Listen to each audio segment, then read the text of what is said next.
할렐루야. 사랑하는 대강의 가족 여러분, 오늘 하루도 하나님의 말씀과 동행하는 삶이 되길 소망합니다.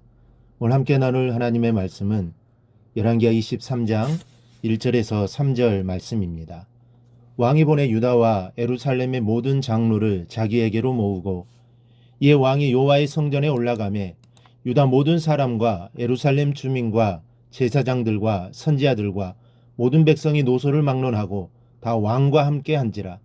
왕이 여호와의 성전 안에서 발견한 언약책의 모든 말씀을 읽어 무리의 귀에 들리고 왕이 단위에 서서 여호와 앞에서 언약을 세우되 마음을 다하고 뜻을 다하여 여호와께 순종하고 그의 계명과 법도와 율례를 지켜 이 책에 기록된 이 언약의 말씀을 이루게 하리라 하며 백성이 다 그 언약을 따르기로 하니라.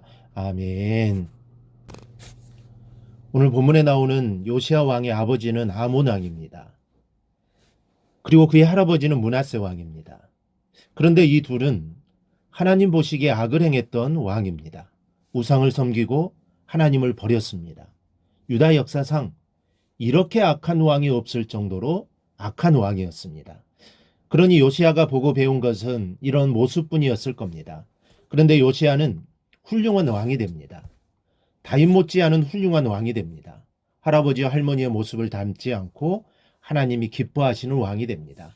그리고 오늘 요시야 왕은 새로운 종교개혁을 멋지게 전개하고 있습니다. 그 과정을 살펴보며 우리도 그 뒤를 따라야 할 줄로 합니다. 오늘은 요시야의 종교개혁이 성공할 수 있었던 이유가 무엇인가를 찾아보겠습니다. 먼저 개혁의 출발점은 모이는 데에 있습니다. 2절을 보면 유다 모든 사람과 예루살렘 주민과 제사장들과 선지자들과 모든 백성이 노소를 막론하고 다 왕과 함께 한지라 했습니다. 노인, 어린이, 양반, 상민할 것 없이 모두가 여호와의 전에 모였습니다. 이것이 바로 종교개혁의 바람을 일으키게 된 첫 단계입니다. 사도행전 2장 46절에는 날마다 마음을 같이하여 성전에 모이기를 힘쓰라고 말씀하고 있습니다. 왜 모이기에 힘쓰라고 강조하는 것일까요? 모일 때 더 큰 힘이 발휘되고 모일 때 더 큰 은혜가 임하는 것이고 모일 때 더 큰 일을 할 수 있기 때문입니다. 오늘 요시야 왕 앞에 모인 사람들을 보십시오. 지금까지는 우상을 섬겼던 사람들입니다. 악한 왕의 게임에 빠져 하나님을 버렸던 사람들입니다. 그런데 이제 이래서는 안 되겠다는 생각을 갖고 모두가 모여주었기에 위대한 종교개혁을 일으킬 수 있었던 것입니다. 여러분, 교회도 모여야 합니다. 종교개혁이라는 거대한 뜻을 품지 않아도 좋습니다. 다만 주님을 사랑하는 마음으로, 은혜를 사모하는 마음으로 모이게 힘을 기울여야 합니다. 모일 때 하나님의 능력과 성령의 역사가 더 크게 임할 줄 믿습니다. 두 번째는 개혁의 능력은 말씀을 받아들이는 데에 있습니다. 2절 하반절에 왕이 여호와의 성전 안에서 발견한 언약궤의 모든 말씀을 읽어 무리의 귀에 들리고 라고 했습니다. 하나님 말씀을 낭독하여 들려주었더니 성령의 역사가 백성들의 가슴을 강하게 두드립니다. 미국의 프린스턴 신학교의 유명한 성서 신학자인 오토 파이퍼는 강의 시간에 학생들 앞에서 이런 이야기를 했다고 합니다. 자네들 그 종교개혁을 마틴 루터가 일으킨 줄로 생각을 하는데 그건 잘못된 생각일세. 이 말에 학생들은 깜짝 놀랐습니다. 아니, 마틴 루터가 종교개혁을 일으킨 게 아니면 누가 한 것인가? 도대체 그럼 누가 종교개혁을 일으켰냐 하고 의아하게 파이퍼 교수를 바라보았다고 합니다. 그러자 파이퍼 교수는 종교개혁 루터가 갈라디아서를 읽을 때 루터가 그 갈라디아서를서 말씀에 귀를 기울일 때 그 말씀이 그 안에서 폭발을 일으켜 이뤄낸 것이라네. 갈라디아서의 진리가 그 사람을 폭발시켜서 루터는 그 진리를 전파하지 않고는 다른 아무 일도 할 수 없었다네 라고 설명했습니다. 즉 종교개혁은 루터가 한 것이 아니고 갈라디아서의 진리가 한 것이라는 겁니다. 즉 하나님의 은혜와 능력 그리고 그것의 공급처인 성경이 주시는 진리, 그 생명력이 그를 붙들어 사로잡아서 마침내 종교개혁을 이루도록 한 것입니다. 이는 우리가 지금 읽는 본문의 요시야의 경우도 마찬가지입니다. 요시야가 종교개혁을 이루었지만 이는 요시야가 스스로 이룩한 것이 아닙니다. 바로 하나님께서 그를 붙드시고 그를 사용하셨기 때문입니다.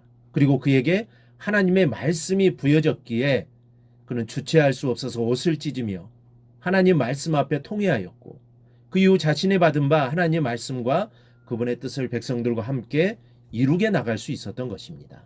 이처럼 선한 사역과 능력의 역사는 하나님의 말씀과 능력을 통해서 이루어지는 것입니다. 그러므로 우리가 선한 사역을 이루고 능력 있는 삶을 살기 위해서는 먼저 하나님을 의지해야 합니다.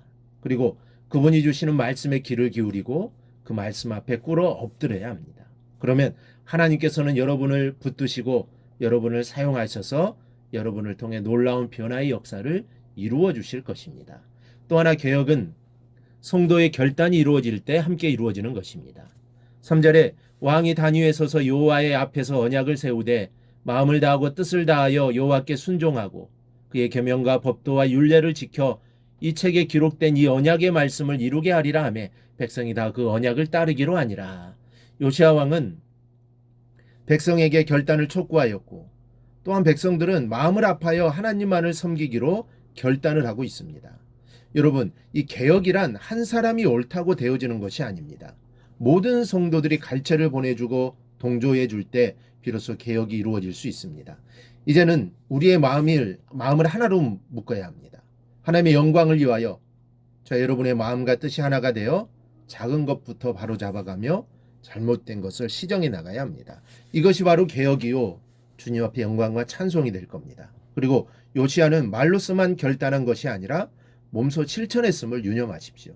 4절에는 우상을 여호와의 성전에서 제거하였고 7절에는 남창들을 제거했으며 10절에는 자녀를 우상 앞에서 불태우는 악습을 제거했습니다. 진정한 개혁은 하나님과 반대되는 제약을 나에게서 제거하려는 결단에서 시작되는 것입니다. 제거하되 아주 철저하게 제거해야 하는 것입니다. 6절을 보면 불사르고 빻아서 가루를 만들어 뿌렸다고 했고 20절에는 거짓 선자들을 모두 죽임으로 우상의 뿌리를 근절시켰다고 했습니다. 없애버리되 철저하게 제거시켰습니다. 이것이 바로 진정한 개혁이요 하나님의 영광을 나타내는 것입니다. 우리 모두도 이 사실을 기억하고 우리의 삶 속에서 과감한 개혁과 결단을 통해 하나님의 영광을 드러내기를 주님의 이름으로 축원합니다. 오늘 묵상한 말씀을 굳게 잡고 삶으로 실천하며 살아내는 대강의 모든 성도들이 되기를 축복합니다.